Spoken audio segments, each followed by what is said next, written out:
क्या आपने कभी सुना है कि प्रयागराज में एक ऐसा शिवलिंग है जिसकी स्थापना स्वयं सृष्टि के रचयिता भगवान ब्रह्मा ने की थी? जी हाँ, प्रयागराज के दशाश्वमेध घाट पर स्थित ब्रह्मेश्वर महादेव मंदिर का इतिहास बहुत पुराना और पौराणिक है। कहते हैं भगवान ब्रह्मा ने जब पृथ्वी पर पहला यज्ञ किया तभी उन्होंने इस शिवलिंग की स्थापना की। इस शिवलिंग को ब्रह्मेश्वर महादेव के नाम से जाना जाता है। ये एकमात्र शिवलिंग है जो भगवान ब्रह्मा की उपस्थिति में स्थापित हुआ है। पुराणों में भी इस शिवलिंग की महिमा का वर्णन मिलता है। पुराण में यहाँ का जो इतिहास मिलता है, तो ब्रह्मा जी ने सर्वप्रथम जो यज्ञ किया था तो प्रयागराज के घाट में ही आकर के उन्होंने किया था, और यज्ञ के दौरान ही यहाँ पर उन्होंने दशाश्वमेध भगवान की मूर्ति की यहाँ पर उन्होंने स्थापना की। आस्था की नगरी प्रयागराज अपने धार्मिक और पौराणिक कथाओं के चलते देश भर के भक्तों को आकर्षित करता है। यहाँ पर सबसे पहले भगवान ब्रह्मा द्वारा किए गए यज्ञ का साक्षी दशाश्वमेध घाट है। दशाश्वमेधेश्वर शिवलिंग को देखने के लिए भक्त दूर दूर से आते हैं। यहाँ मंदिर भगवान ब्रह्मा के द्वारा किए गए प्रथम यज्ञ का प्रतीक है। देखिए, यहाँ पर दो शिवलिंग की जो स्थापना है, इसका इतिहासों में और पुराणों में जो वर्णित है, तो जब ब्रह्मा जी ने यहाँ एक शिवलिंग की स्थापना किया और उस शिवलिंग का जो उन्होंने नाम दिया था वो दशाश्वमेध भगवान के नाम दिया। इस शिवलिंग पर मुगल काल में औरंगजेब ने तलवार से हमला किया था।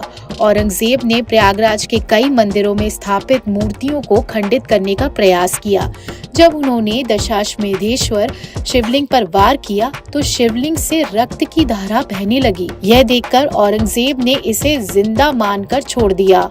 सनातन धर्म में खंडित मूर्ति की पूजा नहीं की जाती, इसलिए मंदिर के पुजारी ने भगवान ब्रह्मा के नाम से ब्रह्मेश्वर शिवलिंग की स्थापना कर दी। मुगल के शासन में औरंगजेब ने जब मूर्तियों को खंडित करना प्रारंभ किया तो वो खंडित करते करते दशाश्वमेध मंदिर में भी यहाँ पर वो आए और यहाँ उन्होंने अपने तलवार से मूर्ति के ऊपर वार किया। जब वार करते ही मूर्तियों से खून की धारा बहने लगी तो उनको एहसास हुआ अपनी मूर्तियों में प्राण है, जीव है, और ऐसा करके वो जब चले गए तो हमारे यहाँ के जो प्रधान पुजारी उस समय के थे और सभी महात्माओं ने ये किया कि खंडित मूर्तियों का पूजन नहीं करना चाहिए, तो उन्हीं के ठीक बगल में एक मूर्ति की और स्थापना कर दिया गया और उस मूर्ति का नाम दिया गया ब्रह्मेश्वर महादेव। इसलिए इस मंदिर में दो शिवलिंग की स्थापना है, एक दशाश्वमेध भगवान के नाम से है और दूसरा ब्रह्मेश्वर महादेव के नाम से। इस मंदिर की एक और खास बात यह है कि यह मंदिर भगवान ब्रह्मा और भगवान शिव के शिवलिंग की एकमात्र स्थान है।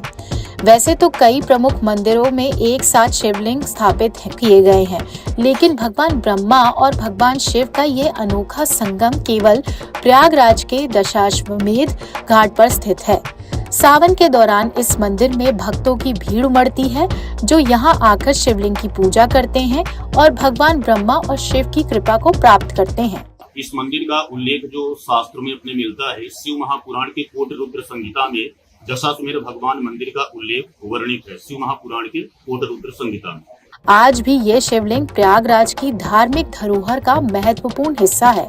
मंदिर के पुजारी अंबुज द्विवेदी बताते हैं कि सावन के महीने में यहाँ भक्तों का तांता लगा रहता है। यह स्थान न केवल धार्मिक दृष्टि से महत्वपूर्ण है बल्कि ऐतिहासिक दृष्टि से भी इसकी बड़ी मान्यता है। लोकल 18 के लिए प्रयागराज से रजनीश यादव की रिपोर्ट।